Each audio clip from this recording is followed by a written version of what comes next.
से जाके इंतकाम दे रहा है, यहाँ पे अगर रिया नमूद के लिए खड़ा हुआ है तो या अल्लाह मैं 3 बार दुआएं करता हूँ, अल्लाह इनकी फकीरी बढ़ा दे, इनकी उम्र लंबी कर दे और इनको फितनों में मुब्तला कर दे।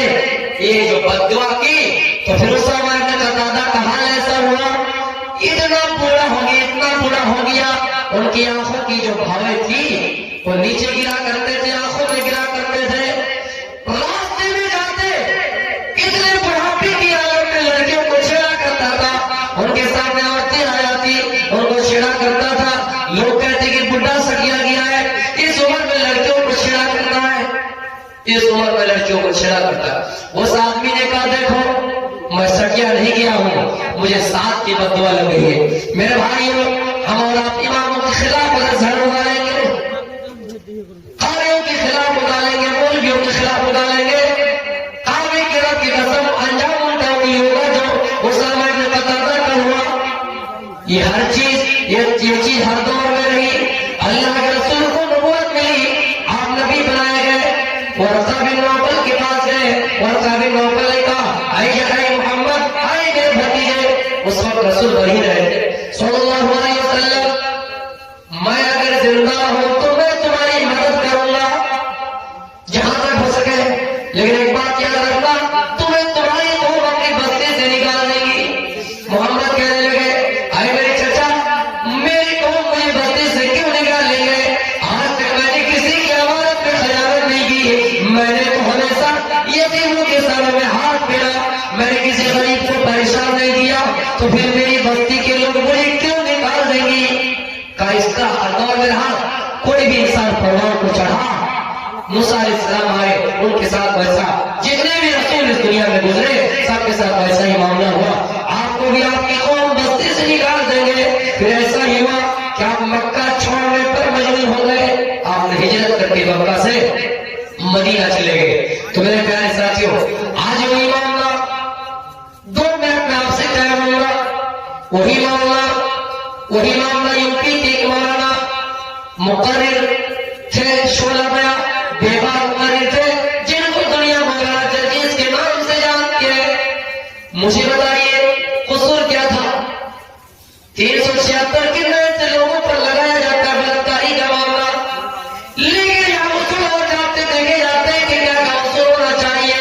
सबसे पहले ये भाइयार में जो दर्ज होता है उनकी बयानबाजी होते हैं, उनके बाद कोर्ट कचहरियों में दोनों तरफ से उनकी अपनी अपनी दलीलें पेश करते हैं।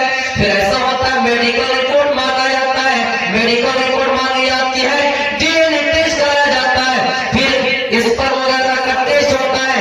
इन तमाम दलीलों को देखने के बाद किसी को अरेस्ट किया जाता है, गिरफ्तार किया जाता है, फिर जेल की सलाखों में डाला जाता है। मुझे मालूम है कि जिस आधार पर भी जिस जुर्म पर भी उनको जेल में डाला गया, मैं इतना ही कहूंगा कि जो करता है कानून अच्छा करता है, जो भी करता अच्छा करता है, हम उनके फैसले का स्वागत करते हैं। लेकिन लोगों, मैं ये बताना चाहता हूँ कि जाति इंतकाम कैसे लिया जाता है, जाति दुश्मनियां कैसे निभाई जाती है कि जो 8 साल का मामला चला रहा था, ऐसा करने वाला कौन है, ऐसा करने वाला कौन है, हम आप अच्छी तरह से जानते हैं। यानी हम ये चाहते हैं कि हमारा जो जिस मायार पे है, जो जिस पोजीशन के वो उसी पोजीशन में रहे, कोई आगे न बढ़े। कोई इंसान अगर आगे बढ़ता है हम उनकी तरक्की देख कर हसद करते हैं, तो इंसान आगे क्यों बढ़ता है? वो इंसान इतना माला माल दौलत से क्यों होता है? उनके पास प्रॉपर्टी कहां से आ रहा है, उनको इतना रकम क्यों मिल रहा है? यकीन जानिए, जब हजरत उमर रज़ियल्लाहु तआला अन्हु को कत्ल किया गया, शहीद किया गया, सिर्फ इतना जुमला कहा था, क्या ये लोगों इतना बता दो कि मेरा कातिल कौन है? लोगों ने बताया आपका कातिल मुसलमान नहीं है, गैर है। तो बात खुशी इस बात थी कि मेरा कातिल मुसलमान नहीं है।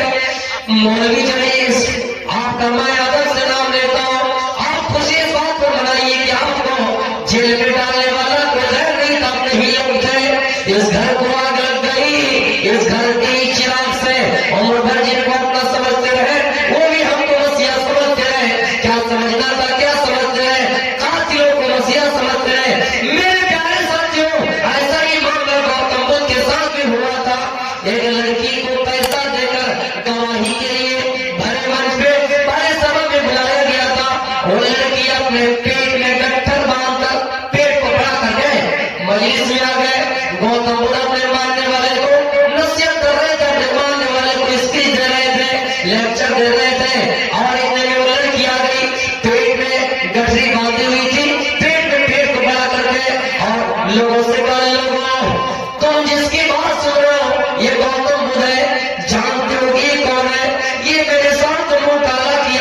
इन्होंने मेरे साथ बलात्कारी किया है, इन्होंने मुझसे गलत काम किया है, और गलत काम करने के बाद मेरे पेट में बच्चा भी ठहर गया है।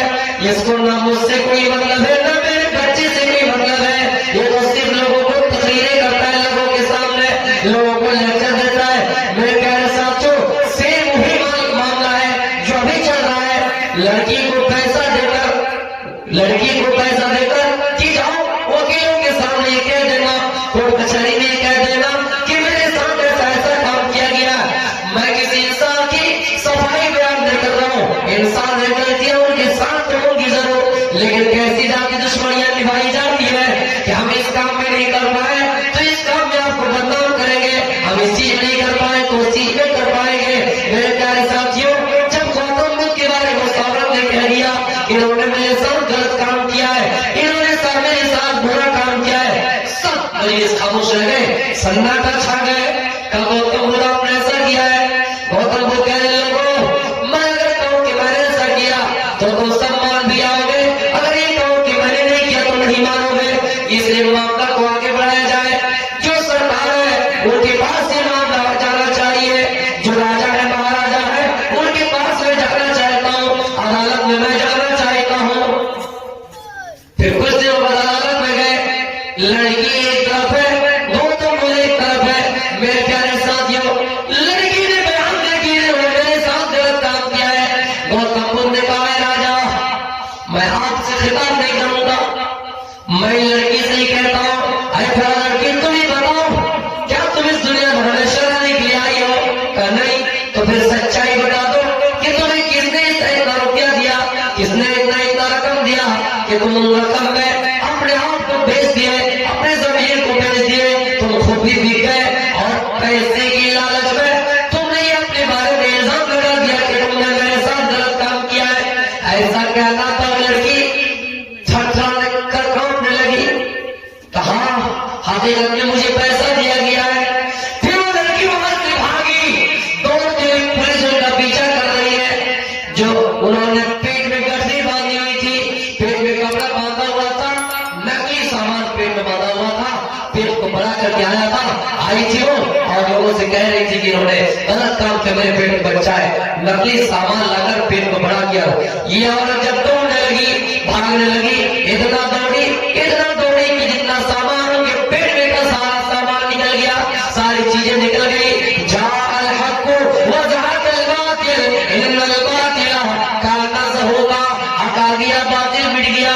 मेरे प्यारे साथियों, सच्चाई सबके सामने खुल गई। खुदा को, अल्लाह को, ईश्वर को ये राज खुलाना था, लोगों के सामने दिखलाना था।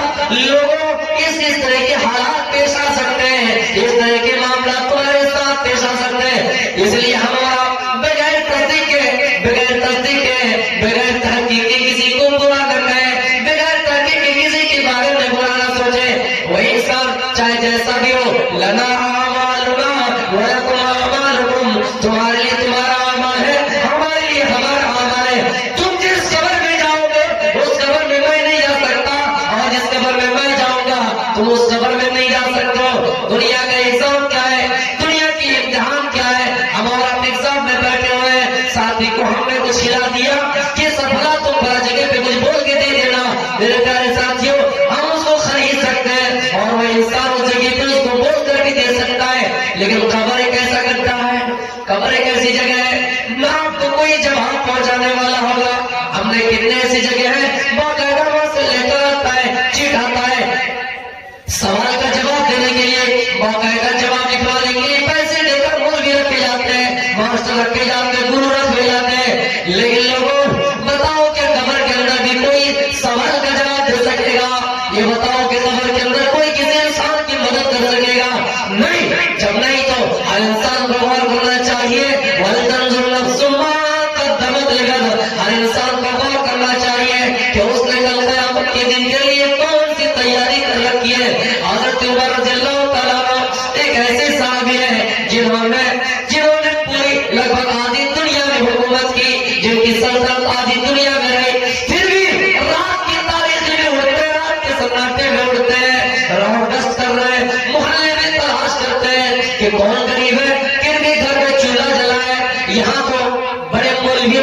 है, बड़ा मौलवी बन गया, बड़ी टोपी लगा लिए, लंबी दाढ़ी रखिए और सीना बंद क्या के बैठ जाएंगे इनके खिलाफ, उनके खिलाफ। मेरे प्यारे साथ यकीन जानिए, आपके दिल में अगर लड़ाई के दाने के बराबर भी तकब्बुर है, आपका अमल कबूल नहीं होगा, आप फंसोगे, इंशाअल्लाह फंसोगे। इसलिए पहले अपने अमल को सही कीजिए। क्या अल्लाह ने आपकी इज्जत दी तो आप फख्र करेंगे कि अल्लाह ने आपकी इज्जत दी है, आप पढ़े लिखे तो दूसरों को हथियार चलाएंगे, दूसरों को हकीर जानेंगे? नहीं। हज़रत उमर रज़ियल्लाहु ताला अन्हु एक सहाबी है, फिर रात की तारीकी में उठते हैं और पता करते हैं एक मौके पर एक बच्ची, एक औरत बैठी हुई रास्ते में सड़क पे बैठी हुई है, उनका बच्चा रो रहा है, उनके रोने की आवाज अमीरुल मोमिनीन के कानों में आए। अमीरुल मोमिनीन दौड़े गए और कहा, भला तुम अपने बच्चे को क्यों रुला रही हो, तुम्हारा बच्चा क्यों रो रहा? जाना यहाँ से। हज़रत उमर चले गए, फिर कुछ देर बाद आया, देखा तो उनका बच्चा रो रहा। तू कितना जबरदस्त है, तू कितना खतरनाक है कि मैंने तुझे एक बार बोल कर दिया, फिर भी तुझे सुनाई नहीं दी, फिर भी तुझे समझ में नहीं आई।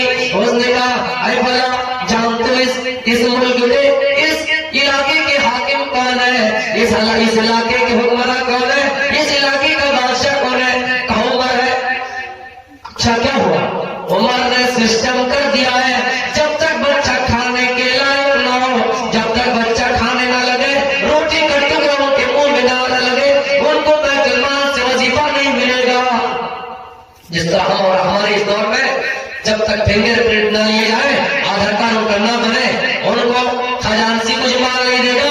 उसी तरह उस जमाने में सिस्टम था, जब तक बच्चा खाने के लायक न हो जाए, बैतुल माल से उसको कुछ नहीं मिलेगा।